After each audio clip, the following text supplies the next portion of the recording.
Hello everyone, I'm Vijayalakshmi Narasaya, counseling psychologist and founder of Psyflex. The goal of Psyflex is to guide people to bring out the best in them. So அதோட முதல் கட்டமாக தான் இன்னைக்கு நம்ம interview with psychologist segment பார்க்க போகிறோம். இன்னைக்கு இந்த செக்மெண்ட்டை நம்ம பார்க்க போகிறது intimate relationship. Intimate relationship changes as for better or for worse. இப்போ நீங்க கரண்டா ஒரு ரிலேஷன்ஷிப்ல இருக்கிற ஒரு பர்சனா இருக்கலாம், ஒரு ஹெல்தி ரிலேஷன்ஷிப்ல அட்டென்ட் பண்ணணும் அப்படின்ற ஒரு கோலோட இருக்கிற ஒரு பர்சனா இருக்கலாம், இல்ல ஒரு பிரேக்கப்பை கோப் பண்ணணும்னு நினைக்கிற ஒரு பர்சனா இருக்கலாம். ஸோ இது எல்லாத்த பத்தியும் டிஸ்கஸ் பண்றதுக்கு தான் இன்னைக்கு நம்ம இன்வைட் பண்ணிருக்கிற guest Mrs Soumya.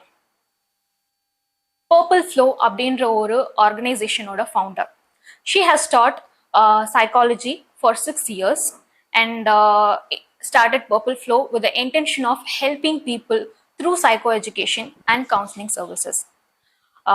Without any delay, let's welcome Mrs. Sowmya. Hi. Hi, Mrs. Sowmya. எல்லாருக்கும் வணக்கம். ஸோ சைஃப்ளெக்ஸ் மூலமா இந்த மாதிரி ஒரு முக்கியமான ஒரு டாபிக் பத்தி என்னுடைய வியூஸை ஷேர் பண்றதுக்கு இன்வைட் பண்ண மிஸ் விஜயலக்ஷ்மி அண்ட் சைஃப்ளெக்ஸ் மூலமா இன்னைக்கு உங்க எல்லாரையும் சந்திக்கிறதுல ரொம்ப மகிழ்ச்சி. இன்டிமேட் ரிலேஷன்ஷிப்ஸ், நெருக்கமான உறவுகள். அதாவது உறவுகள் ஒரு மனுஷனுடைய வாழ்க்கையில் it can make or break his life அப்படின்னு சொல்கிறோம். ஏன் அப்படின்னா ஒருத்தருடைய நெருக்கமான உறவுகள் அவருக்கு நல்லபடியாக அமைஞ்சிருந்தது அப்படின்னா மித்த எல்லா ஆஸ்பெக்ட் ஆஃப் லைஃப்லேயும் அவர் சக்ஸஸ்ஃபுல்லாக வர்றதுக்கான சான்சஸ் நிறைய இருக்குது.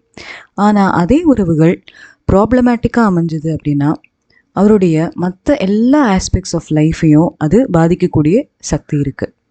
ஸோ அந்த முக்கியமான இன்டிமேட் ரிலேஷன்ஷிப்ஸை பற்றி இன்றைக்கி என்னுடைய கருத்துக்களை உங்களுடைய ஷேர் பண்ணிக்கிறதுல எனக்கு ரொம்ப மகிழ்ச்சி.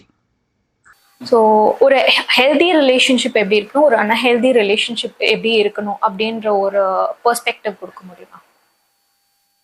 ஸோ ஒரு ஹெல்தி ரிலேஷன்ஷிப்பில் number 1 is an open communication. So அந்த ரெண்டு பார்ட்னர்ஸும் they have an open way of communicating both their likes and dislikes. So என்னெல்லாம் மியூச்சுவல் அக்ரிமெண்ட்ஸ் இருக்கோ டிஸ்அக்ரிமெண்ட்ஸ் இருக்கோ அது எல்லாத்தையும் அவங்க ஓப்பனாக டிஸ்கஸ் பண்ணுற ஒரு ஸ்பேஸ் அவங்களுக்குள்ள கிரியேட் பண்ணி வச்சுருப்பாங்க. என்னதான் ஐடியல் கப்பிளாக இருந்தாலும், என்னதான் ரொம்ப அந்யோன்யமான கப்பிளாக இருந்தால் கூட அவங்களுக்கு இடையில டிஃப்ரென்சஸ் வரதுக்கு very much there is a possibility. But even in the face of conflict, through proper communication and through the way the things are communicated, they are able to mutually resolve their problems in a amicable way. But unhealthy relationships la எப்படி இருக்கும் அப்படின்னா பிரச்சனையை பற்றி பேசுறதுக்கே ரொம்ப யோசிப்பாங்க. பிரச்சனையை பற்றி பேசினா அது பெரிய பிரச்சனை ஆகும் அப்படிங்கிறதுனால அதை மூடி மறைச்சு அதை மனசுக்குள்ள போட்டு அதை பற்றி புழுங்கி அது நாளைக்கு இந்த மாதிரி விஷயங்கள் தான் டிப்ரெஷன் அந்த மாதிரி பிரச்சனைகள் எல்லாம் வேற கொண்டு வருது. பட் அதெல்லாம் இல்லாம if the couple are able to communicate their differences in a cordial way, then with focus on issue and not on the person, யாரு தப்பு பண்ணியிருக்காங்க அப்படிங்கிறதுல இல்லாம எப்படி இந்த இஷ்யூவை ரிசால்வ் பண்ணலாம் அப்படிங்கிறதுல ஃபோக்கஸ் பண்ணாங்க அப்படின்னா the couple will be able to resolve their issues much better. இன்னொரு விஷயம் சொல்ல போனா healthy relationshipல there is not just love, there is also mutual respect. Respect அப்படிங்கிறது ஒரு இன்டிமேட் ரிலேஷன்ஷிப்ல தேவையா, ஏன் லவ் இருந்தா காணாதா அப்படின்னு நினைப்பாங்க நிறைய பேர். லவ் மட்டுமே cannot sustain a relationship for long. It is a definitive thing to initiate a relationship, but not the only thing that can sustain a relationship. So initial days of courtship la, dating la, couple might be very very close to each other physically. They may think that love is everything. They might have a lot of feelings of love for the other person, and in doing so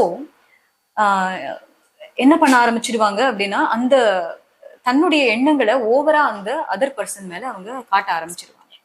so தன்னுடைய expectations எல்லாமே பூர்த்தி ஆகணும் அப்படிங்கிற ஒரு விஷயம் அவங்களுக்குள்ள தோண ஆரம்பிச்சிடுது. So இந்த லவ் அப்படிங்கிற விஷயம் ஒரு பொசசிவ்னஸ்ஸா மாறக்கூடிய சான்ஸ் இருக்கு. அதாவது என்ன தவிர யாருக்கிட்டையும் இவ்வளவு அன்பு செலுத்தக்கூடாது, என்னால மட்டும்தான் இவங்களை இப்படி பார்த்துக்க முடியும் அப்படிங்கிற ஒரு பொசசிவ்னஸ் வரதுக்கு சான்ஸ் இருக்கு. ஸோ இதெல்லாம் வந்து unhealthy characteristics in relationship. So mutual respect for each other அப்படின்னு இருந்ததுன்னா, ஒரு பர்சனை first you respect them as a person and then you respect them as your partner. Right? First வந்து ஒரு இண்டிவிஜுவலோட ஒரு அக்னாலஜ்மெண்ட் இருக்கணும், அதுக்கப்புறம் தான் அந்த ரிலேஷன்ஷிப்போட அக்னாலஜ்மெண்ட். ஸோ இந்த ஒரு டிஃபரன்ஸும் இருக்கும் healthy and unhealthy relationship. And trust. Right? The third thing I would say is the mutual trust between the two people. So எதுக்கு இந்த ட்ரஸ்ட் வேணும்? இது என்ன நம்ம ஒரு வியாபாரம் பண்ற ஒரு ரிலேஷன்ஷிப்பா, ஒரு பிசினஸா? இது this is not a business. Then why should there be trust in both the individuals? What trust gives you is a predictability to the relationship. So இவங்க இந்த சிச்சுவேஷன்ல இப்படி நினைப்பாங்க, இப்படி யோசிப்பாங்க, இப்படிதான் பிஹேவ் பண்ணுவாங்க அப்படிங்கிற ஒரு ப்ரெடிக்டபிலிட்டியை each of the partner keeps getting. Right? So அந்த விஷயம் இருந்தது அப்படின்னா, நம்ம நாளைக்கு ஒரு ப்ராப்ளம் அப்படின்னு வரும்போது அதை எப்படி நம்ம சேர்ந்து ஃபேஸ் பண்ணலாம், நம்ம இவங்க கிட்ட சொன்னா அதுக்கு ஒரு ரெசல்யூஷன் நமக்கு வரும் அப்படிங்கிற ஒரு ட்ரஸ்ட் லெவல் ரெண்டு பேருக்கும் பில்ட் ஆகும். அண்ட் இன்டிமேட் ரிலேஷன்ஷிப்ல this is very very important because this is a long term relationship. It is not something that happens today and gets over tomorrow. Right? When you're looking for a longer horizon, without trust in how the other person is going to think or behave, then it is a very difficult thing. So healthy relationship will have a good level of trust between both the individuals. So post breakup இல்லைன்னா after a பெட்ரியல், இது காமனாக வந்துட்டு நடக்கிற ஒரு விஷயம். நான் எதுவுமே expect பண்ண மாட்டேன், I won't trust anyone. So இது ரெண்டுமே வந்து is a basic necessity for human being to live, right, to sustain a happy life. So இது ரெண்டுமே இல்லை, எனக்கு வந்துட்டு இது ரெண்டுமே எனக்கு வேண்டாம், I'm not expecting anything, I don't want to expect, I am not trusting anyone அப்படின்ற ஒரு விஷயத்தை வந்து how are you viewing? So breakup அப்படிங்கிறது வந்து ரொம்ப ஒரு மனசுக்கு ரொம்ப ஒரு கஷ்டமான ஒரு விஷயம். Psychologically it can pull a person down, and some people even go into depressive state post breakup. Some manage to come out of a breakup more easily than others. It depends on what kind of support system you have developed around yourself, right? So ஒரு breakup அப்படிங்கிறதுக்கு அப்புறம் இந்த மாதிரி loss of trust in any love relationship, no எக்ஸ்பெக்டே பண்ண மாட்டேன் அப்படிங்கிற ஒரு டெண்டன்சி வந்து, ஒரு I give it up all அப்படிங்கிற டெண்டன்சி வந்து it is very common. So my suggestion would be to ingest all those feelings because they are very true at that point of time, but with proper support from your support systems and with healthy coping techniques, your trust levels in intimate relationship can be well restored, right? And you will slowly begin to understand that not every relationship is the same. Even we are not the same at every point of time, right? 5 வருஷத்துக்கு முன்னாடி இருந்த மாதிரி இப்போ நம்ம இருக்கிறது இல்லை. 5 வருஷம் கழிச்சு இப்போ நம்மளுடைய ப்ரையாரிட்டிஸ் 5 வருஷம் கழிச்சு இருக்காது. So we are evolving as a person. So அந்த ஃபர்ம் பிலீஃப் எல்லாருக்கும் இருக்கணும். And these breakups are a part of our evolutionary process, right? And we should also understand that it is happening for the other person also, right? So after a breakup, give yourself that ample space and time to process your feelings. If you are not able to do it by yourself, you can seek your support system, right? If you have a good support system, they will always be there to help you in a non-judgmental way. அப்படி அதுவும் இல்லைன்னா, you can always take the help of a counselor who can help you in an unbiased, neutral, non-judgmental way to process your feelings and help you out of this situation. So அப்போதைக்கு மொமெண்ட்ரியா feel பண்ற lack of ட்ரஸ்டோ, எனக்கு வாழ்க்கையே வெறுத்து போச்சு அப்படிங்கிற ஃபீலிங்கோ வந்து need not be a permanent feeling, and it can be just a passing cloud in your life. So இப்போ for example ஒரு ஹெல்தியான ரிலேஷன்ஷிப்ல இருக்கிறாங்க and they want to sustain that healthy relationship or they are in a struggling relationship and want to attain the goal of healthy relationship. So இந்த பீப்புளுக்கு வந்து என்ன boundary set பண்ணால் ஒரு ரிலேஷன்ஷிப்பில் பெட்டராக இருக்கும்? So what are the boundaries they can set in a relationship in order to achieve that? Okay, boundaries அப்படின்னு நம்ம பேச போனோம் அப்படின்னா இது வந்து ஒரு முக்கியமான concept in relationship and that to in an intimate relationship. The word boundary it self might sound very hard and fast, right? Yes. So but ஏன் ஒரு இன்டிமேட் ரிலேஷன்ஷிப்ல இதெல்லாம் தேவையா அப்படின்னு கூட நம்ம நினைப்போம். Is it not about love and mutual acceptance and give and take? இதெல்லாம் இல்லையா ஒரு இன்டிமேட் ரிலேஷன்ஷிப்? எதுக்கு ஒரு பவுண்டரி வைக்கணும் இல்லை அப்படிங்கிறது வந்து எல்லாருடைய இதுவா இருக்கும். But it is yes, it is love, yes it is affection, it is togetherness, it is giving up and taking things also, giving and taking things also. Together with that, there are two things in a relationship. It is the individual and it is the relationship with the partner. So நிறைய time நம்ம வந்து அப்படி ஒரு intimate ரிலேஷன்ஷிப்குள்ளே போகும்போது என்ன ஆகுது அப்படின்னா அந்த excess love, excess affection for the individual other person நம்ம வந்து நம்மளுடைய ஒரு வெல்னஸை வந்து சிவியராக காம்ப்ரமைஸ் பண்ணிடுவோம்.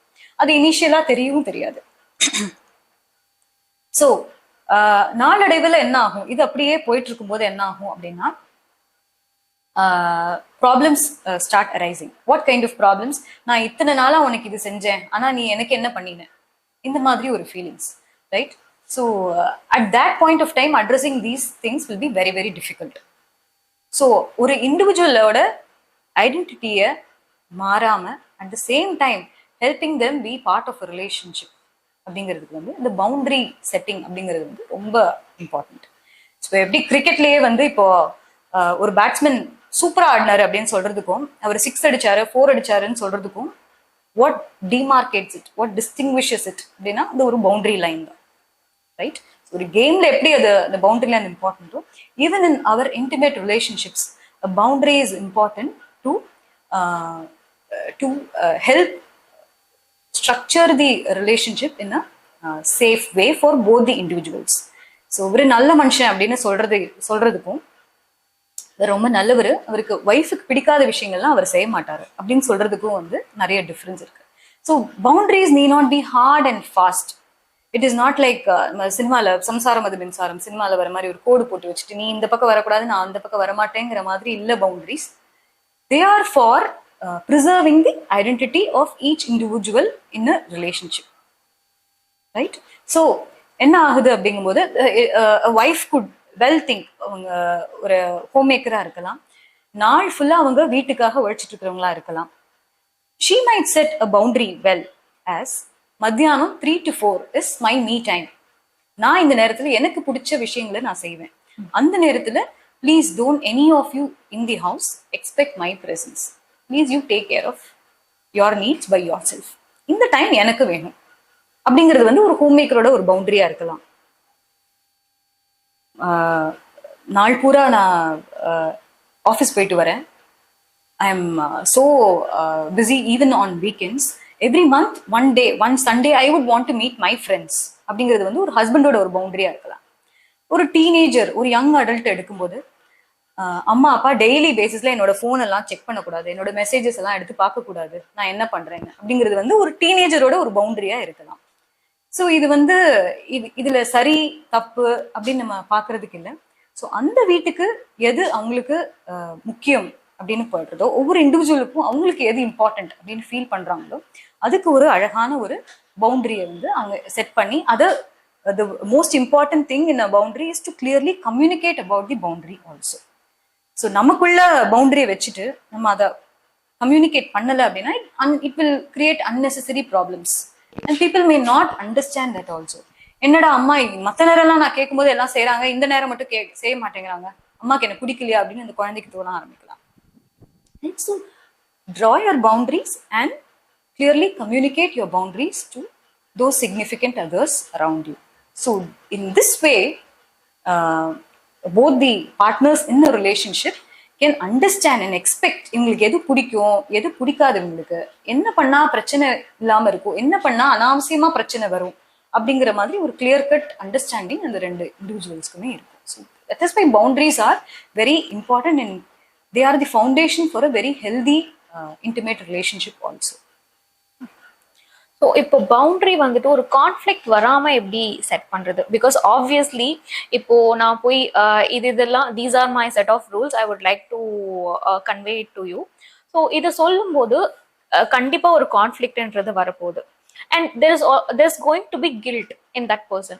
So how can that particular person can overcome this and இது நல்ல விதத்துல கன்வே பண்ண முடியும் the other personக்கு? ஓகே, ஸோ பவுண்டரிஸ் வந்து கில்ட் இல்லாம இருக்கிறதுக்கு the first thing is the person who is setting the boundary need not think of it as a way in which they are trying to isolate from their family, but in order to function better as an individual for themselves and for others. அந்த மாதிரி ஒரு பெர்ஸ்பெக்டிவ்ல அவங்க பவுண்டரியை define பண்ணாங்கன்னா it may not be very offensive or it may not be very unacceptable for the other members of the family. First இவங்க வந்து நம்ம மனசுக்குள்ள this is not something very selfish அப்படிங்கிற ஐடியா வந்து அவங்களுக்கு வரணும். So this is something needed for me to function well.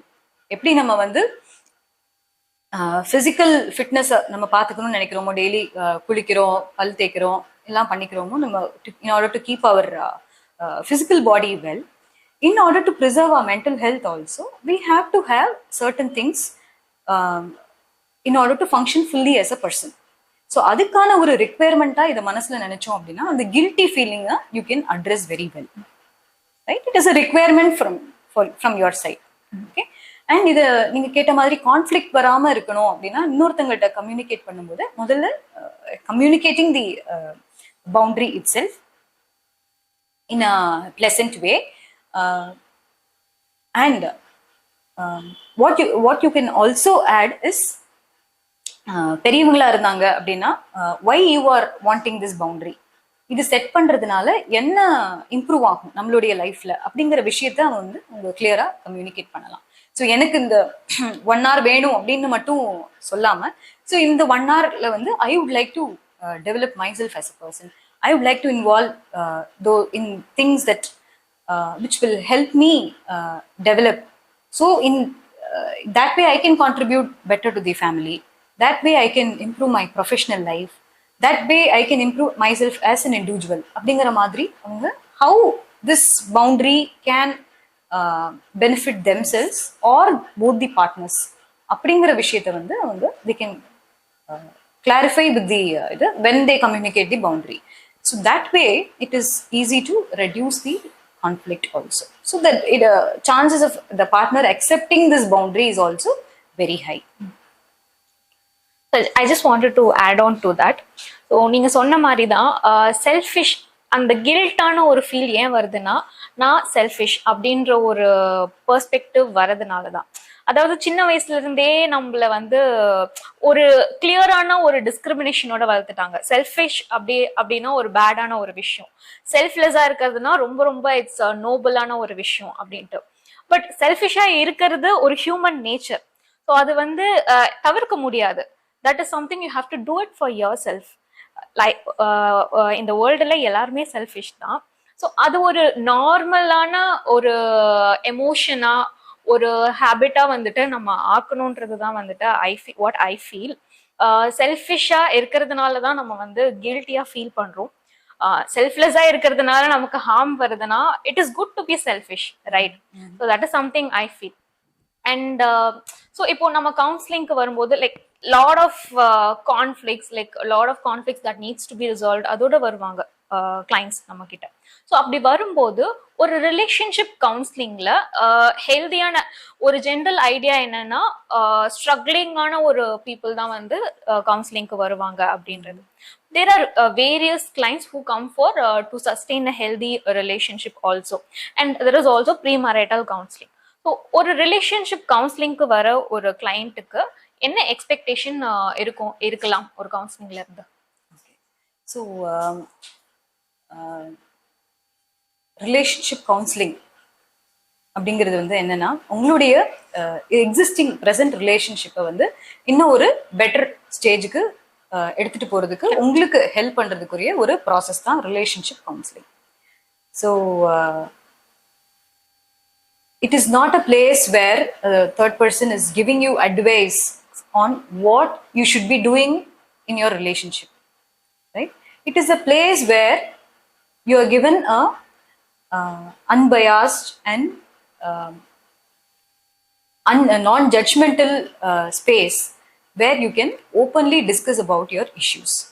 So நிறைய கப்பலுக்கு என்ன அப்படின்னா, ஃபெமிலியல் ஸ்ட்ரெஸ்னாலேயோ இல்லை the way they have been brought up from their young ஏஜ்னாலேயோ என்ன இருக்கலாம் அப்படின்னா, சில இஷ்யூஸை வந்து டிஸ்கஸ் பண்ணுறதுல லாட் ஆஃப் டிஃபிகல்டிஸ் இருக்கலாம். ஸோ வீட்டில் உள்ளவங்க முன்னாடி அந்த விஷயத்தை டிஸ்கஸ் பண்ணுறதுக்கோ இல்லை வீட்டில் அதை பற்றி பேசுறதுக்கோ ஒரு ஹெசிடேஷன் இருக்கலாம். இல்லை பேசினதையே திருப்பி திருப்பி பேசி ஒரு நெவர் எண்டிங் சைக்கிளில் ரெண்டு பேரும் ஒரு மாட்டிட்டு முடிச்சுட்டு இருக்கலாம். ஸோ ரிலேஷன்ஷிப் கவுன்சிலிங்கில் வர்ற கப்பல், they will get a space where they are non-judgmentally encouraged to talk about their conflict. So இந்த ஒரு அட்வான்டேஜ் இருக்கு அப்படிங்கும்போது the couple are free to explore their differences, right? So என்ன differences நமக்குள்ள இருக்கு, அதை நம்ம எப்படி ரிசால்வ் பண்ணலாம் அப்படின்னு பர்சன் பேஸ்டா இல்லாம இஷ்யூ பேஸ்டா அவங்க டிஸ்கஸ் பண்றதுக்கு வந்து ஒரு ஸ்பேஸ் கிடைக்கிறது. So that is what you can expect in relationship counselling. And relationship counseling is not about giving advice as to what you should be doing for your current problem, right? So that is the aim of relationship counseling. So idu thavara there is also premarital counseling where people who are entering wedlock, right, they can explore their differences and likes and dislikes in a safe space in front of a counselor, where the counselor will facilitate you to encourage, will facilitate you to talk about the different significant aspects of your life. Say நீங்க எப்படி வந்து உங்களுடைய ஃபினான்சஸை plan பண்ணலான்னு இருக்கீங்க அப்படிங்கிறது வந்து ஒரு ஒரு just one aspect of a premarital counselling. Like ரெண்டு பேரும் வேலை பார்க்கறது மாதிரியா, இல்லை ஒருத்தங்க வேலை பார்த்துட்டு ஒருத்தங்க they like to take care of the family-யா, இல்லை நீங்கள் எப்படி how do you try to parent your children, do you even want to have children, and how do you wish to parent your children, how do you wish to spend your leisure, what are the common things that you have among each other, அந்த மாதிரி how you want to look at significant things in your life அப்படிங்கிறத பற்றி premarital counselling, the how well you are compatible with each other அப்படிங்கிறத வந்து premarital கவுன்சிலிங்கில் பேசலாம். So it is not a process to know இவங்க டிக்கா இவங்க இல்லையா, S R no அப்படிங்கிறதுக்கு மாதிரி சூஸ் பண்ணுறதுக்கு இல்லை premarital counselling. It is a space to explore your likes and dislikes even before you get into a wedlock. So another suggestion would be like, even before getting married, if people are aware of problems within themselves, then it is always suggested that they take the help of a counselor or a therapist, address those issues before going into a intimate relationship. ஏன் இதை சொல்ல வரேன் அப்படின்னா, சில பேருக்கு இந்த மாதிரி சின்ன வயசுலேருந்து சில இஷ்யூஸ் இருக்கலாம். Like it could be any traumatic experience in your life, like say child abuse or a previous breakup in a relationship, or it could be anything like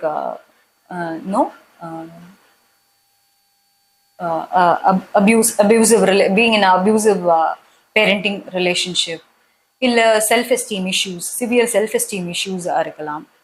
so இந்த மாதிரி இஷ்யூஸ் உங்களுக்கு ரொம்ப they are troubling you already அப்படிங்கும்போது,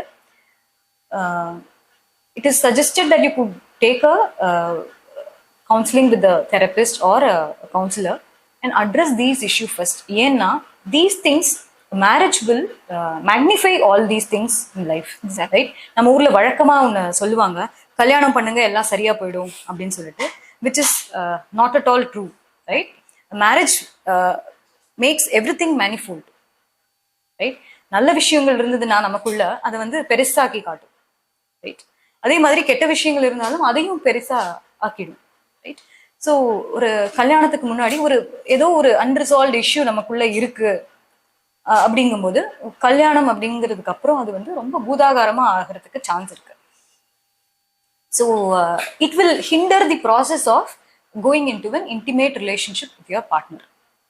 so these kind of issues should be address initially. இப்போ நம்ம இந்த கருணாஸ் படத்துல கூட because of his self esteem issues about his physical appearance, right?